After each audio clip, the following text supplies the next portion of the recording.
Since a lot of people have been asking me to show some origami projects, origami just means the Japanese art of paper folding, I decided to start with something simple. So this is the first one I'm going to show you, and in the next videos it's going to get harder and harder. Now to make our little origami fish here, we are going to need to start with a square piece of paper.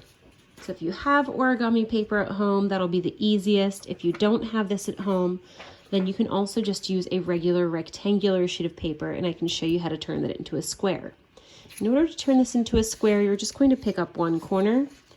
You're going to hold this corner here just to hold it in place, and then line up this side of the paper with this side right here. And we need to make sure that it's exact. So I really want to take my time to make sure it lines up completely.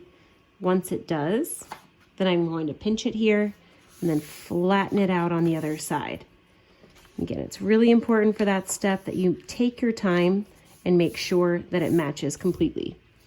Then this little piece that's right here, we're going to fold over this way and make sure again that this piece right here lines up exactly along the top up here.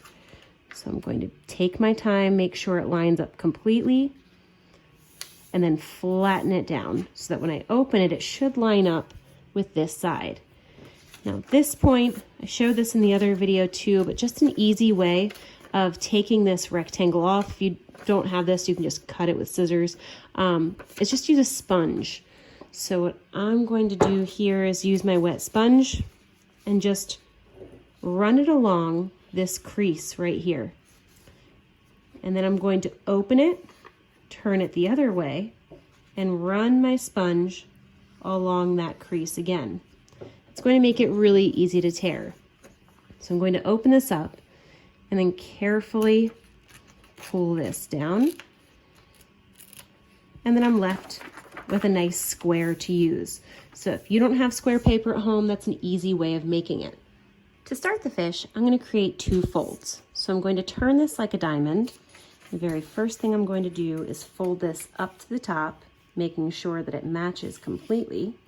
Once it does, I'm going to flatten it out. And then I like to use the back of my fingernail to sort of completely make sure that it's flattened against the table.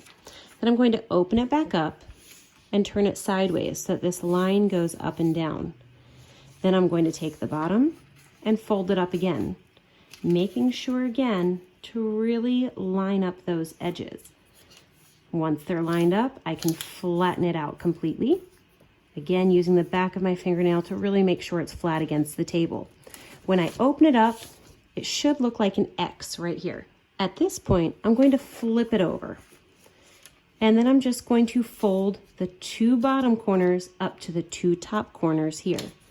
So I'm going to hold it down in the middle, fold it up here, and then flatten it down.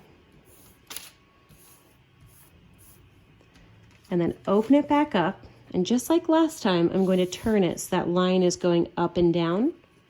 Take the two bottom pieces and fold them up to the top as well. When you open it, it should look like you have a little X through the middle, and then also this plus sign that goes across. At this point, I'm just going to flip it over so that it sort of looks like a tent. So it's facing up towards you. Now this part can get a little bit tricky. So what I'm going to do is I'm going to put my two fingers under the sides here, and I'm going to put my thumb in the middle and poke it down. Then these two pointer fingers come together so that it's touching. And then I bring it towards me, and then I press down the sides so that I create a triangle. Okay, so I'm going to show that one more time. It did look like this. My fingers go underneath the sides. My thumb presses down the middle. My two pointers come together.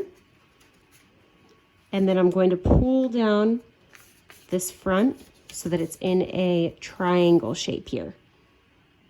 At this point, we're almost done. So what I'm going to do is I'm going to turn it sideways. And then I see that I have this crease here in the middle. And what I'm going to do is I'm just going to put my thumb right here next to that crease. And then I'm going to lift up this bottom piece and I'm just going to fold it this way so that it sticks out of the back here. This is going to be the tail. And then I'm just going to press that down. And then we have one more fold to finish this. We're going to take this top one right here, and I'm just going to fold along the line that we have right here. So I'm just going to make sure it's folded on top of it. And then I can flip it over to the other side, and I can decorate it.